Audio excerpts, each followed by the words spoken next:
Qual outro assunto? Aqui nós já temos uns 4, né? Temos uns 4, mas vamos falar um pouco daquilo que o senhor estava conversando comigo aquele dia, sobre a questão de Satanás ter exercido um papel muito importante lá no Jardim do Éden, antes de fato dele ser condenado ao inferno, é isso?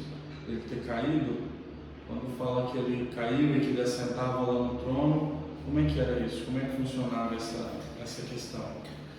Quando Deus fez o mundo e o Jardim do Éden, se assim a gente pode dizer, o primeiro Éden, havia aqui um anjo de luz que cuidava desse jardim, que era Lúcifer.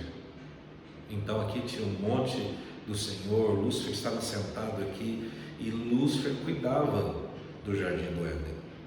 Era essa a estrutura que existia. Entre os 3 querubins, ele ficava aqui e cuidava do Jardim do Éden. Mas um dia Lúcifer quis, segundo o livro de Isaías, colocar o seu trono ao lado do trono de Deus. E houve uma guerra nos céus. Isso está lá no livro de Apocalipse, capítulo 12. E Satanás e seus anjos foram lançados, ou seus demônios foram lançados aqui na terra e destruíram toda a criação que Deus havia feito. Depois, em Gênesis 1, nós vamos ver a reconstrução desse jardim, de como as coisas são colocadas de volta no lugar. E Deus agora vai criar alguém de fato, não um anjo, mas alguém que seja a sua imagem e a sua semelhança. E Deus cria Adão, ou Deus nos cria iguais na semelhança e na aparência a Ele. Seres com quem Deus agora pode ter comunhão todos os dias, alguém que em Deus possa confiar, alguém que é como Ele. Então essa é a história. Agora tem um monte de passagens bíblicas para aprender sobre isso. Quando o senhor falou aí que ele era um dos 3 querubins. Tem o relato de quais eram os outros? Tem alguma coisa que o senhor possa falar para a gente sobre a hierarquia dos anjos, por exemplo, serafins, querubins?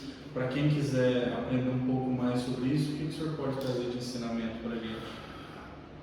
Tem uma matéria que nós estudamos que é angeologia, angeologia, isso mesmo. Tem uma matéria que pode se estudar e aprender muito, que é angeologia, que fala sobre os anjos.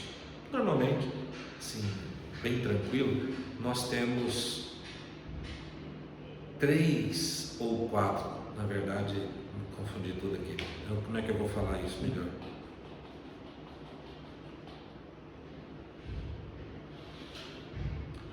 De forma bem simples, de modo que todo mundo possa entender, haviam 3 grandes querubins.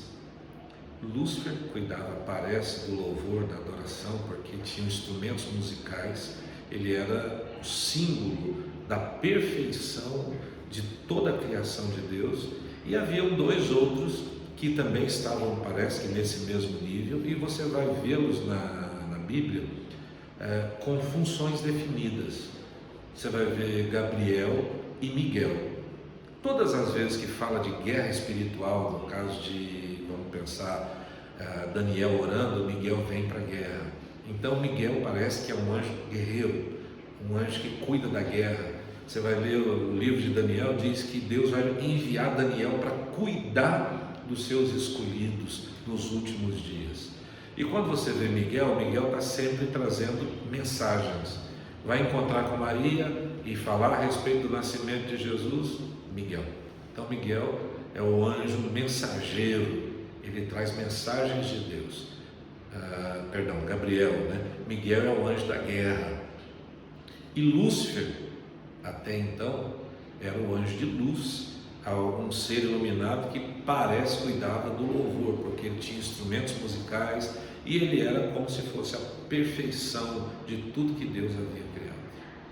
Então esses 3 querubins, no resumo, Lúcifer cuidava do louvor, Gabriel cuidava da mensagem e Miguel cuidava das guerras. Você pode... Isso. Lúcifer seria aquele guardião do Jardim do Éden aqui na terra, no primeiro Éden, e Lúcifer, com seus instrumentos, creio eu, eram o responsável pelo louvor, pela adoração a Deus. Miguel e Gabriel tinham funções, e até aí eu não sei bem como seriam essas funções, mas depois do pecado você vai ver Miguel sendo um anjo de guerra, guerreando contra as forças do mal, contra Lúcifer e seus demônios, e Miguel sempre lutando. Gabriel é um anjo que sempre vai estar ligado às mensagens de Deus, é aquele que traz a profecia, aquele que traz a direção profética do Senhor. É o que eu vejo na Bíblia, é o que nós podemos ver eles agindo e atuando. Esses seriam os querubins. E quando fala em serafins, por exemplo, o que seriam os serafins? Todos os anjos se dividem em 4 castas.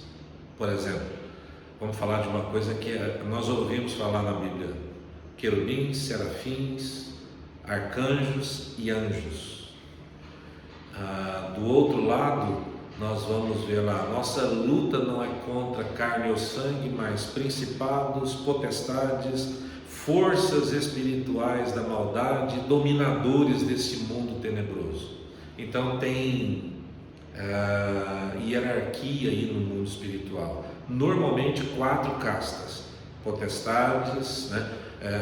Nossa luta é contra principados que estão lá em cima, potestades, dominadores desse mundo, e embaixo essas forças espirituais da maldade, esses demônios que você vê aqui, 7 flechas, caveira, não sei o que, esses são demônios ou anjos caídos que estão na base, que são os mais fracos. Acima deles tem outros com mais autoridade. Em tese seria isso. Com demônios, na Bíblia o que nós podemos ver é que existem 2 tipos de demônios, que Jesus os chamou de serpentes e escorpiões. E no livro de Apocalipse está falando que vai ser solto um novo tipo de demônios, que são os gafanhotos. Então nós podemos ver 3 tipos diferentes de demônios, né? Ou seja, 4, porque tem Satanás, que é um tipo, e vai ter lá serpentes e escorpiões que já agem na terra, e vai ser solto um novo tipo, que são os gafanhotos, que está lá no livro de Joel e também de Apocalipse capítulo 9. Meu pastor, vamos falar um pouco hoje sobre esse universo masculino, digamos assim. Os homens têm passado por uma situação bem complexa com o avanço da civilização. Eu queria entender do senhor o que o senhor tem como papel fundamental do sacerdote. Quando eu digo sacerdote, eu digo sacerdote do lar mesmo. O que o senhor teria para falar sobre as funções primordiais do homem na casa, do sacerdote na casa? Esse é um assunto complexo, rapaz. Difícil. Não é difícil, assim, gasta um pouquinho de tempo para falar sobre isso. Os homens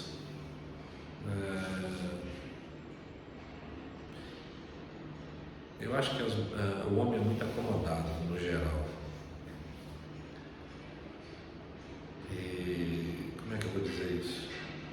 As mulheres foram incentivadas de uma forma errada a serem iguais a homens. Nós não somos diferentes, assim. Isso não é nenhum problema. Não é que um seja maior do que o outro, mas somos diferentes em composição, em tudo, no corpo, na mente, na maneira de ver as coisas. E o encorajamento foi de que mulheres fossem iguais aos homens, ou que tivessem poder igual, domínio igual. Essa é uma briga boba que levou a um desarranjo na sociedade, para mim. Porque cada um tem seu lugar, cada um tem seu papel, e cada um pode ter seu poder, seu empoderamento, sem ter que assumir a função ou o lugar do outro. O sacerdote do lar é um homem que busca Deus, que ora a Deus e que traz a presença de Deus para a sua casa. Então, nós temos no livro de Apocalipse uma palavra: Deus nos fez reis e sacerdotes. O que o rei faz? O rei traz a direção de Deus para o seu povo. E o que o sacerdote faz? O sacerdote leva o seu povo a Deus. Então, o homem tem essa função. O homem, quando você vê o Salmo 128, a Bíblia diz: bem-aventurado o homem que teme o Senhor e que anda nos seus caminhos, pois do trabalho das suas mãos comerás. Ou seja, o homem tem que temer a Deus, andar no caminho de Deus, trazendo a vontade de Deus para dentro da sua casa e levando a sua família como sacerdote à presença de Deus. Mas o que foi que mudou isso? Nas igrejas, pelo menos, a gente vê que a maioria hoje, quem leva a família na presença de Deus é a esposa. Então parece que o sacerdote do lar se tornou a esposa, e a função da esposa é a edificação do lar. A Bíblia diz que a esposa sábia edifica a casa. Então a esposa sábia, ela é aquilo que ajunta tudo com sabedoria para dar certo. O homem traz a vontade de Deus e leva a sua casa até Deus. Mas hoje quem mais leva as pessoas e a família à igreja normalmente são as mulheres. Então o homem hoje parece que perdeu essa função de sacerdote e principalmente a função de rei, que é de orar, de buscar, de trazer de fato a vontade, a palavra de Deus para dentro da sua casa. Pastor, Davi era um cara que pecava um bocado, né? Davi era um cara que pecou bastante. Mesmo assim, a palavra do Senhor o trata como um homem segundo o coração de Deus. Por quê? Vamos falar de Jacó. Isso aqui é um negócio mais complicado. Jacó? É. Qual parte de Jacó? O que você conhece de Jacó? Para você, quem é Jacó? Jacó é um cara muito resiliente, eu diria. Jacó, não chamaria ele de astuto ou ganancioso, porque tem umas pregações muito loucas que eu já vi, falando que teoricamente o primogênito não seria o que saiu primeiro na gestação. Reza a lenda que quando são gêmeos, quem é o primeiro a ser gerado é o último a sair, porque o mais novo fica na parte de baixo. Então rolam umas conversas dessa aí. O que o senhor tem para falar sobre Jacó? As pessoas entendem errado a vida de Jacó, ou o próprio Jacó. Todo mundo entende muito errado e fala muito errado a respeito dele. E um dia me chamaram para pregar no encontro e para falar sobre Peniel. Você já foi no encontro? Já. Já passou por Peniel? Já. E quando cheguei lá para falar sobre Peniel, eu falei muito bem de Jacó. E quase que eles me tiram no meio da pregação. Porque para mim Jacó, de fato, foi o que diz, o que diz o significado do seu nome. O nome Jacó não significa enganador ou trapaceiro, significa suplantador. Suplantador é aquele que recebe uma missão e faz além. Então Jacó de fato foi um suplantador, alguém que foi além daquilo que lhe foi dado como missão. Jacó nasceu e a Bíblia diz que havia uma profecia que os dois deveriam lutar ali e que o último mandaria no primeiro. De fato, ele não foi o primogênito foi seu irmão. E o primogênito, Esaú, um dia chegou com fome e vendeu a sua primogenitura, o seu direito de primogenitura, por um prato de lentilhas. O que dava de anormal esse direito de primogenitura? De fato, na verdade, funcionava assim: o irmão mais velho ficava com 50% de toda a herança e deveria cuidar dos outros irmãos, mas receberia a bênção de conduzir a família. Jacó e Esaú financeiramente não teriam nenhum problema, porque eram só dois filhos, então cada um ia ficar com 50% da herança de qualquer forma. Mas Jacó queria a bênção de Deus, ele gostaria e ele lutou pela bênção de todas as formas, ele queria ser o abençoado. E ele comprou legalmente, as pessoas, ele foi enganador, enganou o irmão. Não, ele fez um negócio com seu irmão, comprou, e na Bíblia não tem um lugar dizendo que Deus falou mal de Jacó. Ao contrário, Deus diz assim: eu sou o Deus de Abraão, de Isaac e de Jacó. Então muitas pessoas dizem assim, Jacó é enganador. Deus está dizendo: eu sou o Deus de Abraão, de Isaac e do enganador. É isso? Lógico que não. Esaú, ao contrário, Deus o chama de profano. Se você vê lá em Hebreus, ninguém seja como Esaú, profano. Por quê? Porque vendeu a bênção de forma barata. Jacó lutou por isso. Qual foi a missão que Jacó suplantou? Ele foi enviado para buscar uma esposa sem dinheiro. Essa era a maior e mais difícil, impossível de se conseguir alguma coisa dessa forma. Quando foram buscar uma esposa para Isaac, pai de Jacó, mandou alguém, um enviado, com metade de tudo que Abraão tinha para conseguir uma esposa, Isaac ficou lá tranquilo esperando. Agora Isaac manda o filho para buscar uma esposa, sabendo que tinha que pagar um dote, e manda Jacó de mãos vazias. Jacó tem o quê? Um pão e água, mais nada. E Jacó recebe a missão de ir buscar uma esposa, vai lá, acha sua esposa, trabalha por ela 7 anos, é enganado pelo sogro, Ele então casa com Léia ou com Lia, como alguns dizem. No fim de tudo, Jacó, depois de alguns anos, 20 anos, ele volta não com uma esposa, ele volta com 4, não com um filho ou 2, ele volta com uma nação, e ele vai lutar com Deus. E muitas pessoas dizem ali, Jacó é disciplinado por Deus pelos enganos que ele cometeu, mas ao contrário, ali Deus promove Jacó. Jacó luta com Deus. O nome Israel é aquele que luta com Deus e prevalece.